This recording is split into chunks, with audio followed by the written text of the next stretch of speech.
আমার জীবনটা শেষ করে দিতে আপনারা এই বিবাহের ব্যবস্থা করেছিলেন। আজ যদি আপনাদের উদ্দেশ্য সফল হতো তাহলে হয়তো সমৃদ্ধি বলে কেউ আপনার ভাইয়ের প্রাতরাশ নিয়ে যাওয়ার জন্য আজ পৃথিবীতে বেঁচে থাকতো না। অযথা কলহ বাড়াবেন না দিদি।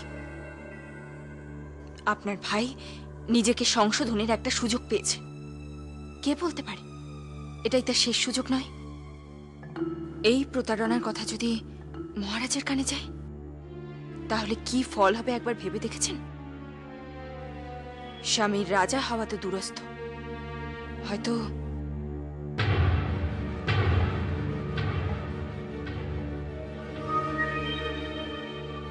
এই ফলের রস হয়তো তৃষ্ণা মেটাতে পারে, কিন্তু আমার বুকের ভেতরে যে জ্বালাটা জ্বলছে সেটা কি মেটাতে পারে?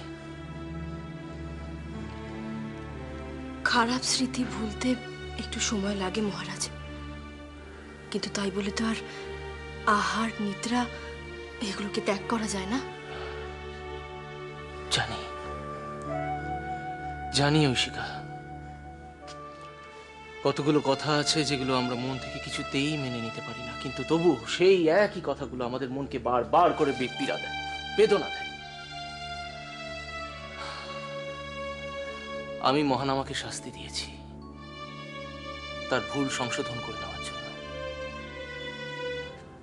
আর ঐশিকা, তুমি ভালো করে জানো যে আপন জনদের বিরুদ্ধে চলে যেতে হলে বুকে কতটা পীড়া হয়, কতটা বেদনা হয়। ঐশিকা, তুমি নিশ্চিন্ত থেকো। আমি সিংহলের মহারাজ হিসাবে তোমাকে কথা দিচ্ছি, সমৃদ্ধির কোনো বিপদ হবে না। আমি বলছি তোমার, যে মানুষটা আমাদের জন্য এত কিছু করেছে তার প্রতিদান আমি দেবই।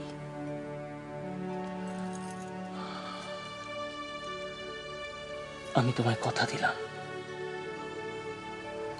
ঐশিকা।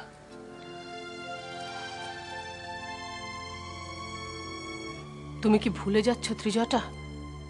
মন্দির বিস্ফোরণের ঘটনার তদন্ত হয়েছিল, তাতেই তো জ্যোতিষবীরের নাম উঠে আসাটা স্বাভাবিক, আর সেই কারণেই তার সাথে এই রকম ব্যবহার করা হয়েছে। কিন্তু মন্ত্রী মশাই, আপনার তো অনেক জানাশোনা, আপনার অনেক গুপ্তচর রয়েছে, তারা কেউ আপনাকে কোনো খবর দেয়নি? আসলে রাজকুমার বন্দী হয়ে যাওয়ায় আমার বিশ্বস্ত লোকের অনেকেই ভয় পেয়ে গা ঢাকা দিয়েছে, আর বাকিরা প্রাণের ভয়ে কেউ আমাদের হয়ে কাজ করতে চাইছে না। আপনার যতটুকু ক্ষমতা আপনি সেই প্রভাব বিস্তার করে মহান আমাকে মুক্ত করার চেষ্টা করুন।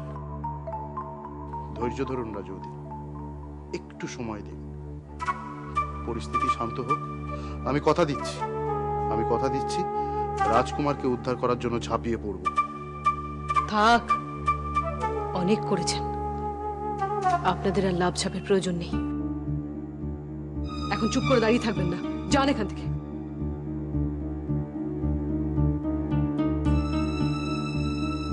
কি হলো? যান, দাঁড়ান।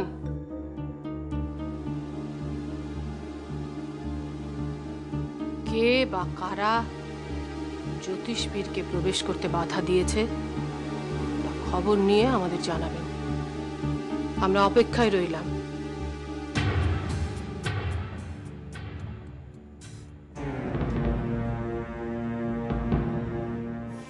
মহারাজকে যারা উৎখাত করতে চেয়েছিল তারা এটা মোটেও ভালোভাবে দেখবে না।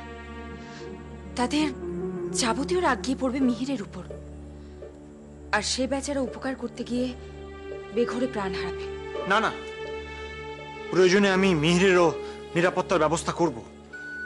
ইতিমধ্যে এ নিয়ে আমি ভাবনা চিন্তা করেছি, দেখি কত শীঘ্র মিহিরের জন্য কি করা যায়। কিন্তু অন্য একটা বিষয় নিয়েও আমাদের ভাবনা চিন্তা করতে হবে। খনা মিহিরের সম্পর্ক। অর্থাৎ